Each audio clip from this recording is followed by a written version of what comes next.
Hello and welcome back to HardReset.Info. In this video I will show you how to change language on Google Pixel 9a. Let's begin!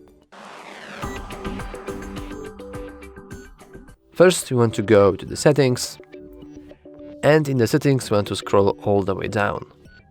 Well, not all the way down. Okay, we want to go to the system.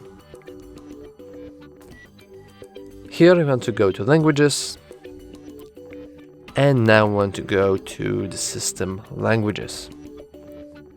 As you can see here, we have only one language, which is English. We can hit add language in order to add more languages. For example, I will add Polish here. And if we'll switch let's say direction. So we'll make the Polish number 1 and the English number 2. And we can see that our whole language is now Polish. We can of course change it back if we simply switch these two languages.